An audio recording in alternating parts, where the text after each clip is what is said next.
آج کی press conference دو باتوں پر ہے۔ سب سے پہلے جو 3-4 میٹنگز ہوئی وفاقی جعلی حکومت کے ساتھ،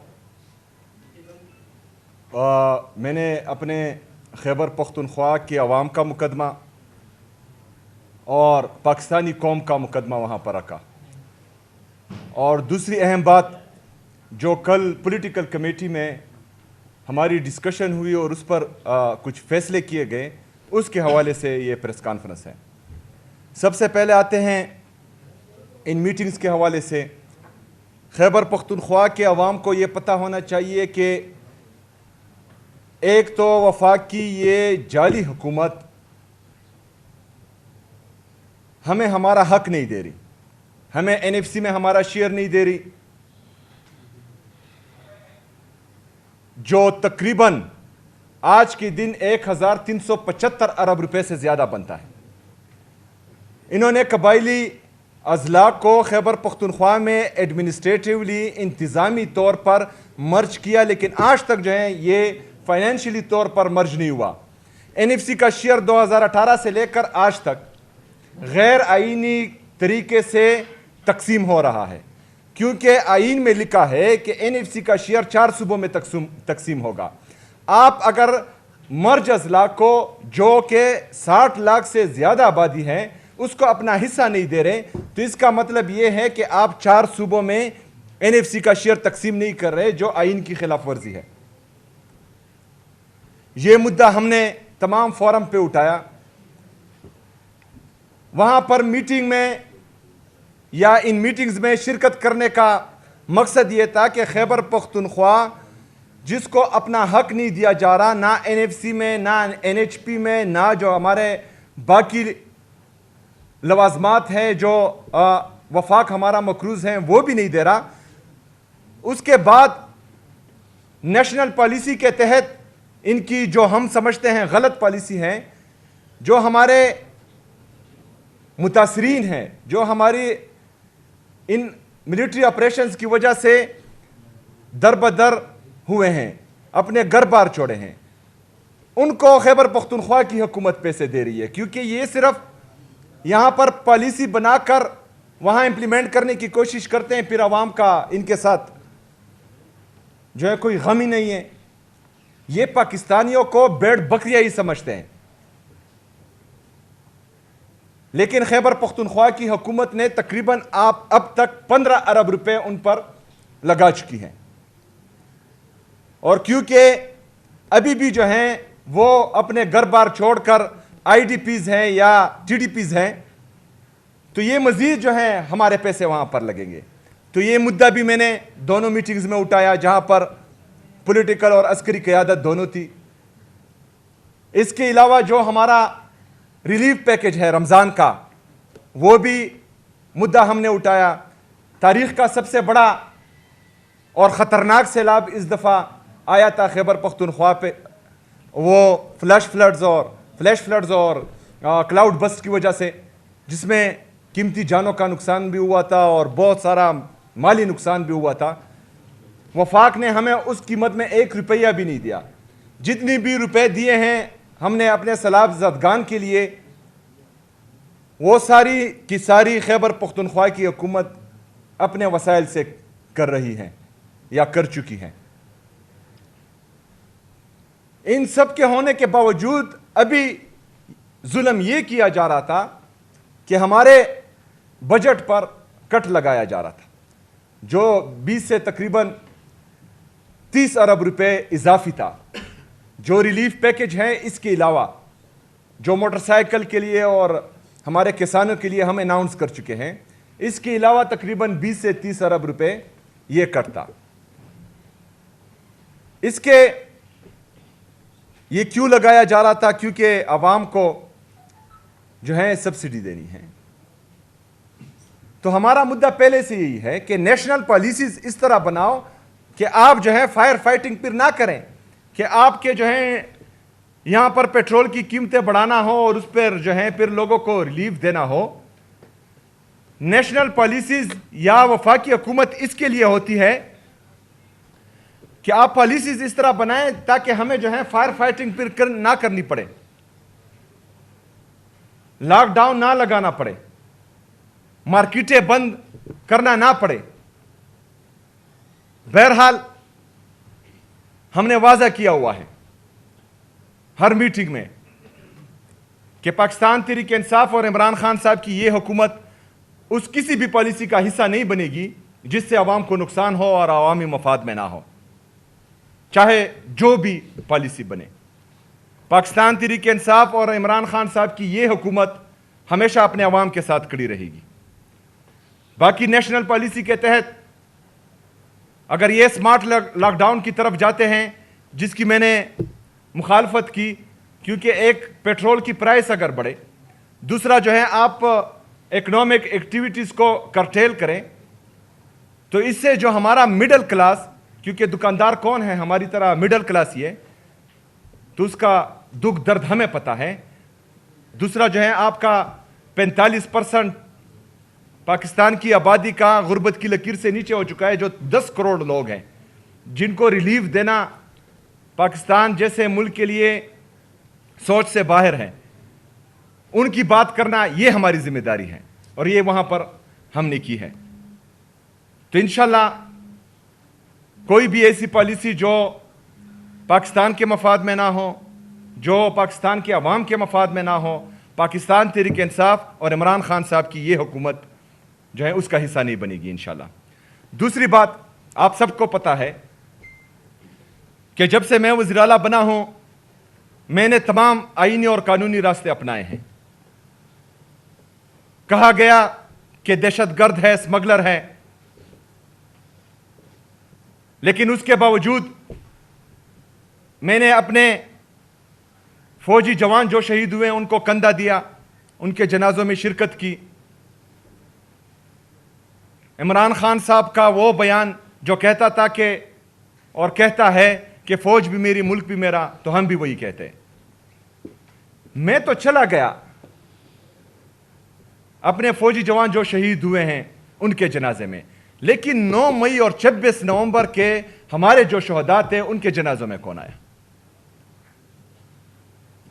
کوئی بھی نہیں۔ اچھا جنازوں میں تو چھوڑے، ہمارے شہید 26 نومبر کے شہید ہمیں نہیں دیے جا رہے تھے۔ پاکستان تحریک انصاف جیسی سیاسی جماعت جو پاکستان کی سب سے بڑی سیاسی جماعت ہے، اس نے کبھی میمو گیٹ سکینڈل نہیں کیا، اس نے کبھی ڈان لیکس نہیں کیا، اس نے کبھی بھی اپنے جلسوں میں جو ہیں جرنیلوں کی اور ججز کی تصویریں نہیں چلائی، انہوں نے کبھی بھی سپریم کورٹ پر چڑھائی نہیں کی۔ جنہوں نے کی تھی وہ اقتدار میں بیٹھے ہیں، کوئی وزیر اعلیٰ ہے، کوئی وزیر اعظم ہے، کوئی بگوڑا ہے، کوئی جو ہے حکومت میں ہے۔ لیکن پاکستان تحریک انصاف کے کارکنوں اور لیڈرشپ کے ساتھ وہی رویہ رکھا جا رہا ہے۔ پھر کہا گیا کہ دہشت گردی کے خاتمے میں یہ خیبر پختونخوا کی حکومت سیریس نہیں ہے۔ میں نے ایپیکس کمیٹی کی میٹنگ بلائی، اس میں اپنا جو پالیسی ہماری سٹیٹمنٹ ہے جو عمران خان صاحب کی ویژن کے مطابق ہے وہ دی۔ میں نے کہا اس پر عمل کرو، دہشت گردی ختم ہو جائے گی۔ اس کے بعد وفاقی نمائندے آئے، ادھر بھی میں نے سیم یہی کہا کہ یہ پالیسی ہے، اس پر جائیں، کیونکہ 21 سال سے آپ کی پالیسی ناکامی ہوتی آ رہی ہے، دہشت گردی ختم نہیں ہو رہی، تو یہ حل ہے دہشت گردی کے خاتمے کا۔ اس پر بھی عمل نہیں ہوا۔ میں تو بیٹھا، میں تو دہشت گردی کے خاتمے کے لیے سیریس ہوں، ابھی اس پر اگر عمل نہیں ہو رہا تو یہ جو ہے کون سیریس نہیں ہے؟ یہ ساری باتیں میں کیوں کر رہا ہوں آپ کو؟ کیونکہ جو بیانیہ بنایا گیا تھا پاکستان تحریک انصاف کے خلاف اور ہمارے کارکنوں کے خلاف کہ یہ فوج کے خلاف ہیں، وہ بھی ختم۔ یہ انتشاری ہے، ہم جمہوری ہیں، تمام جمہوری راستے ہم نے اپنائے، وہ بھی ان کا بہانہ ختم۔ پھر کہتے تھے دہشت گردوں کے ساتھ ملے ہوئے ہیں، وہ پالیسی بھی ہم نے دی، وہ بہانہ بھی ختم۔ 1.5 سال سے ہمارا کوئی احتجاج نہیں ہو رہا، پھر عمران خان صاحب سے ملاقاتیں کیوں بند ہیں؟ 1.5 سال سے ہمارا کوئی احتجاج نہیں ہوا، بشرا بی بی صاحبہ سے ان کی فیملی کی ملاقات کیوں بند ہے؟ تو اگر ہم ابھی میں جو پولیٹیکل کمیٹی ہے ہماری، انہوں نے ڈیسائیڈ کیا کہ مجھے ان میٹنگز میں شرکت کرنی چاہیے، میں گیا، میں بیٹا پاکستان کی بات تھی، لیکن پہلی میٹنگ میں نے یہ کہا کہ میں یہاں پر اپنی نفرت، اپنی انا، اپنی بغض کو ایک سائٹ پر رکھ کر یہاں پر بیٹھا ہوں۔ اگر میں پاکستان کے لیے یہاں بیٹھا ہوں تو میں یہ امید کرتا ہوں کہ پولیٹیکل ڈسکریمنیشن جو چل رہی ہے پاکستان میں وہ ختم ہو، پاکستان تحریک انصاف کے خلاف۔ کیونکہ صرف میں نے ہی محب الوطن رہنا ہے، آپ نہیں ہو، آپ کو پاکستان کی فکر نہیں ہے۔ اگر کوئی یہ سوچتا ہے کہ پاکستان تحریک انصاف ختم ہوئی ہے، پاکستان تحریک انصاف پاکستان کی سب سے بڑی سیاسی طاقت ہے، کوئی جھوٹ بتا رہا ہے آپ لوگوں کو، کوئی جھوٹ بول رہا ہے، اور انشاءاللہ تعالی یہ آپ کو ثابت ہوگا۔ لیکن اس کے باوجود بھی اگر پاکستان کے لیے ہم آپ کے ساتھ بیٹھ رہے ہیں اور وہاں پر میں ایک بات کر رہا ہوں اور اس کے اگلے روز عمران خان صاحب کی فیملی کو ان سے ملنے نہیں دیا جاتا، اس کے اگلے روز بشرا بی بی صاحبہ کی فیملی کو ان سے ملنے نہیں دیا جا رہا، اسی دن جو ہے میرے خلاف ایک نیا کیس کھول دیا جاتا ہے جس میں جو ہے مجھے نوٹس ہو جاتا ہے، تو یہ ٹیکہ ہم نے لیا ہوا ہے کہ ہم نے محب الوطن دکھانی ہے آپ سے سرٹیفکیٹ لینے کے لیے؟ کسی اور کی یہ ذمہ داری نہیں ہے، کسی اور کو نہیں چاہیے کہ وہ پاکستان کا سوچے، صرف ہم نے ہی پاکستان کا سوچنا ہے۔ پاکستان کا سوچنا ہے عدالتوں کا احترام کرنا ہے، پاکستان کا سوچنا ہے اپنی باقی اداروں کا احترام کرنا ہے، پاکستان کا سوچنا ہے آئین اور قانون کی بالادستی لانی ہے، پاکستان کا سوچنا ہے حقیقی جمہوریت کے لیے تگ و دو کرنی ہے کچھ بھی نہیں، ادارے تباہ، تمام ادارے مفلوج، چٹی آ رہی ہے ججز کو کہ یہ فیصلہ دینا ہے، ادارے تباہ، جمہوریت تباہ، کچھ ادارے صرف اس جعلی حکمرانوں کو جو اقتدار پہ قابض ہیں ان کو بچانے میں تمام ادارے لگے ہوئے ہیں پاکستان کی۔ لیکن پاکستان تحریک انصاف اور پاکستان تحریک انصاف کے جو کارکن ہیں اسے دوسرے درجے کا شہری جو ہے اس طرح ٹریٹ کیا جا رہا ہے، ایک عام ورکر کو تو چھوڑے وزیر اعلیٰ کو اس طرح ٹریٹ کیا جا رہا ہے، تو ہم ہاتھ پر ہاتھ دھرے بیٹھ جائیں؟ کہا گیا کہ مطلب بات چیت سے کیا فائدہ نکلا؟ کچھ بھی نہیں، عمران خان صاحب سے ملاقاتیں بند ہیں۔ تو میرے پاکستانیوں، ہم نے فیصلہ کیا ہے کہ جب تمام آئینی اور قانونی راستے ہم نے آزمائے اور کچھ بھی نہیں ہو رہا، تو واحد راستہ ہمارے پاس جو ہے پھر احتجاج کا ہی بنتا ہے۔ تو انشاءاللہ تعالی ہم اپنا پرامن احتجاج ریکارڈ کروائیں گے، آئین اور قانون کے دائرے میں رہ کر بھرپور مزاحمت کریں گے انشاءاللہ تعالی۔ 9 اپریل کو پاکستان تحریک انصاف لیاقت باغ راولپنڈی میں جلسہ کرنے جا رہی ہے۔ اس کے لیے جو ہیں کل پولیٹیکل کمیٹی میں وکلاء کو بتا دیا گیا اور ہماری جو ضلعی تنظیمیں ہیں کہ آپ ایڈمنسٹریشن میں اور عدالت میں اپلیکیشن جمع کروائے، تو انشاءاللہ وہ بھی جمع ہو جائے گی NOC کے لیے۔ امید کرتا ہوں کہ پاکستان کے لیے، پاکستان میں انتشار نہ پھیلانے کے لیے یہ NOC ہمیں دے دی جائے گی اور ہم اپنا جو ہے جمہوری جو عمل ہے وہ کر لیں گے وہاں پر پرامن طریقے سے۔ لیکن اگر انہوں نے NOC نہیں دی جلسے کی تو یہ ہمیں جہاں پر بھی روکیں گے وہاں پر انشاءاللہ تعالی یہ احتجاجی جلسہ ہم پھر کریں گے۔ اور یہ آپ کے علم میں ہونا چاہیے کہ 9 اپریل کو ریجیم چینج آپریشن ہوا بیرونی سازش کے ذریعے، جمہوریت کا گلا گھونٹا گیا 9 اپریل 2022 کو۔ 9 اپریل آنے والا ہے، جس طرح 9 اپریل میں پوری پاکستانی قوم نکلی تھی، تو انشاءاللہ تعالی اس 9 اپریل کو بھی پوری قوم نے نکلنا ہے اور دنیا کو بتانا ہے کہ جو یہ جعلی حکومت ہم پر مسلط ہوئی ہے اس کے نہ کسی فیصلے کو ہم مانتے ہیں اور نہ اس کو مانتے ہیں۔ شکریہ۔ آپ نے ابھی بات کی ہے NFC کی بات کی ہے اور آپ نے NFC کے ساتھ ساتھ آپ نے یہ بتایا ہے کہ یہ پاکستانیوں کو بھیڑ بکریاں سمجھتے ہیں۔ NFC تو وفاقی گورنمنٹ کا معاملہ ہے اور آپ نے کہا کہ یہ پاکستان کو بھیڑ بکریاں سمجھتے ہیں۔ کون پاکستان کو بھیڑ بکریاں سمجھتا ہے؟ نمبر 1، آئینی عدالت میں فورس کے حوالے سے آپ سے پہلے ہی بات کی ہے اور آج پھر آپ نے کہا ہے کہ پرچیاں آ رہی ہیں اور پرچیوں کے اوپر فیصلے آ رہے ہیں۔ کیونکہ کچھ آپ کے لیے مشکلات بڑھ نہیں جائیں گی, آپ اپنی مشکلات کیا ہو جائے گا, کیا ہو جائے گا؟ 9 اپریل کی بات ہو رہی ہے, ایسی صورتحال میں آپ کے خلاف تو ریڈیو کا کیس بھی نکل آتا ہے, ریڈیو کو جلانے کا, تو یہ تو آپ خود کہہ رہے ہیں کہ پرچیاں ججوں کو آتی ہیں, کیا کہیں گے؟ اچھا, سب سے پہلی بات بھیڑ بکریاں ہی سمجھتے ہیں, اس لیے جو ہے ان کی پالیسیز یہ ہیں.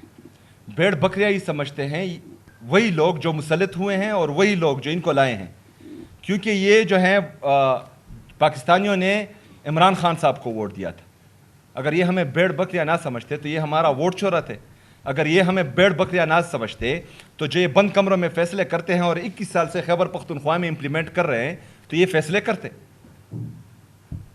تو بھیڑ بکریاں ہی سمجھ رہے ہیں نا, ابھی بھیڑ بکریاں سمجھ رہے ہیں اور سارا بوجھ جو ہیں وہ عوام پر ہی ڈال رہے ہیں. میں نے یہ کہا کہ جس طرف ہم جا رہے ہیں, میں ایک صوبے کا وزیر اعلیٰ ہوں, میں یہ افورڈ نہیں کر سکتا. میں نے اس میٹنگ میں یہ کہا. تو مڈل کلاس کا یا جو ہے ہمارے پورٹی لائن سے جو نیچے ہیں وہ لوگ کس طرح یہ اس کو افورڈ کریں گے؟ 9 اپریل کے بارے میں آپ نے کیا کہا؟ اچھا, ججز کا, جو ججز انصاف نہیں کر رہے ہیں ان کو اپنے گریوان میں خود دیکھنا چاہیے. میں ایک صوبے کا وزیر اعلیٰ ہوں اور میرے ساتھ جو نا انصافی ہو رہی ہے اور جو بار بار جو ہیں خطوط لکھے جا رہے ہیں, لو لیٹر مجھے دیے جا رہے ہیں, تو یہ مجھے ڈرا نہیں سکتے. ڈرتا وہ ہے جس کو کرسی کی لالچ ہوتی ہے. مجھے اس کرسی کی لالچ ہے ہی نہیں, کیونکہ یہ میرا مقصد نہیں تھا. میرا مقصد تو کچھ اور ہے.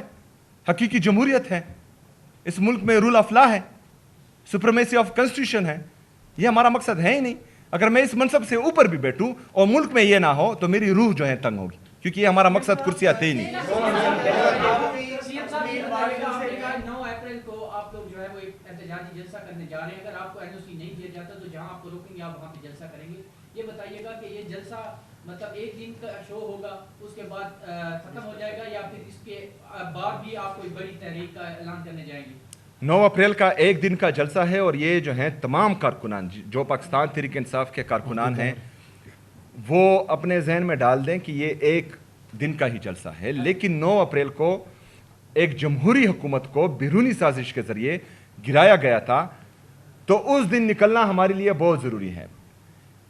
پہلے جلسہ کریں گے لیاقت باغ میں, اگر NOC نہیں دیا گیا تو پھر جہاں پر روکیں گے وہاں پر احتجاجی جلسہ کریں گے. اور اس میں ایک چیز میں ایک چیز ایڈ کرنا چاہتا ہوں CM صاحب کی اجازت سے. یہ کل جو پولیٹیکل کمیٹی میں جلسے کے حوالے سے فیصلہ ہوا, اس میں ہم پورے پاکستان سے اپنے عہدیداروں کو بلا رہے ہیں.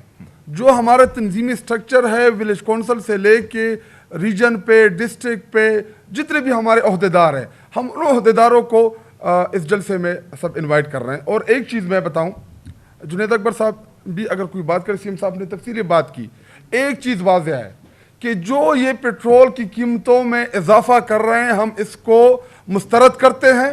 اس کو پاکستانی قوم کے اوپر پیٹرول بم تصور کرتے ہیں. پیٹرول بم نہیں, اب یہ ہائیڈروجن بم بن گیا ہے کہ جو جس لیول کی یہ قیمتیں بڑھا رہے ہیں, اگر یہ قیمتیں کم کرنے کا فارمولہ ہم سے پوچھتے ہیں, ہمارے پاس ہے.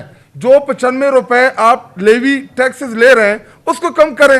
آپ چاہتے ہیں کہ عام مڈل کلاس طبقہ تباہ ہو جائیں, اس کی چمڑی ادھیڑ دیں. جو چنچی والا, چاپڑی والا, رکشے والا, عام غریب بندہ وہ 500 روپے کا پیٹرول کیسے خریدے گا؟ آپ نے تو اپنے عیاشوں کے لیے جہاز خرید لیے 13 ارب روپے کے. اگر آپ چاہتے ہیں کہ پاکستانیوں کو ریلیف ملے, اپنی جائیدادیں بیچ کے واپس لائیں وہ پیسہ جو آپ پاکستان سے لوٹ کے گئے. ادھر آ کے عام پاکستانیوں کا آپ چمڑی ادھیڑ رہے ہیں اور کہہ رہے ہیں کہ جی تیل ہم مزید مہنگا کریں گے. یہ لوگ تیل مہنگا کریں گے. ہمارے اب اس تحریک میں ہم مہنگائی کے خلاف ان کا جینا حرام کر دیں گے, جس طرح یہ عام عوام کا جینا حرام کر رہے ہیں. اور آپ